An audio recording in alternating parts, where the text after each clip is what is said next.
அஸ்ஸலாமு அலைக்கும் வரஹ்மத்துல்லாஹி வபரகாத்துஹு. என் பெயர் எம்னசியா. நான் யூனுஸ் நபியின் வாழ்க்கையில் நடந்த ஒரு சம்பவத்தை பற்றி தான் இன்றைக்கு நான் கூற போகிறேன்.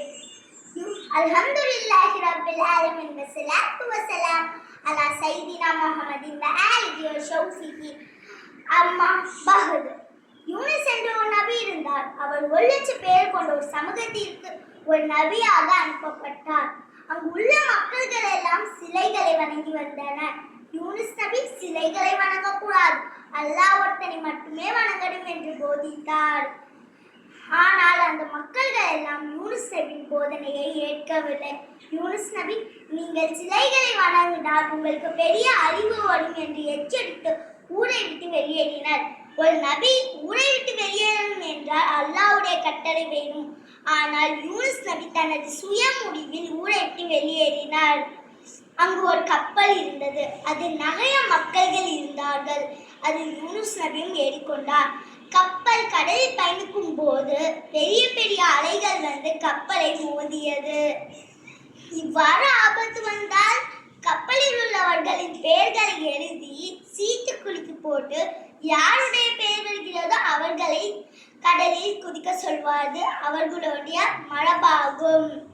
அந்த மாதிரி குலுக்கி போடும் போது யூனுஸ் நபியின் பெயர் வந்தது. யூனுஸ் நபி கடலில் குதித்தார். அப்பதான் பெரிய அதிசயம் நிகழ்ந்தது.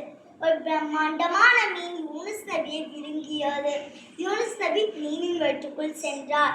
தான் சோதிக்கப்படுவதை உணர்ந்து கொண்டு யூனுஸ் நபி மீனின் வயிற்றுக்குள் இருந்து லா இலாஹ இல்லா அன்த சுப்ஹானக இன்னி குன்து மினல் ஆலமீன் என்று 40 நாள் பிரார்த்தித்தார். இதன் பொருள், உன்னை தவிர வணக்கத்துக்குரியவன் யாரும் இல்லை, நீ தூய்மையானவன், நான் பாவம் செய்தவனாய் ஆகிவிட்டேன். அல்லாஹ் யூனுஸ் நபியின் பிரார்த்தனையை ஏற்றுக்கொண்டார்.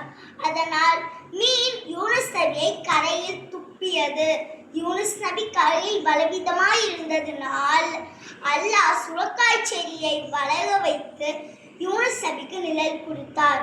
யூனுஸ் நபியின் மக்கள்கள் எல்லாம் தான் செய்த தவறை உணர்ந்து கொண்டு அல்லாஹ்விடம் பாவ மன்னிப்பும் தௌபாவும் கேட்டார்கள். அல்லாஹ் அந்த மக்களின் பாவ மன்னிப்பும் தௌபாவும் ஏற்றுக்கொண்டார்.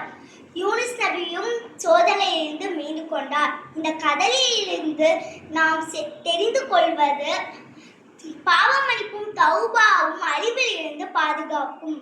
ஜஸாக்கல்லாஹு ஹைரன்.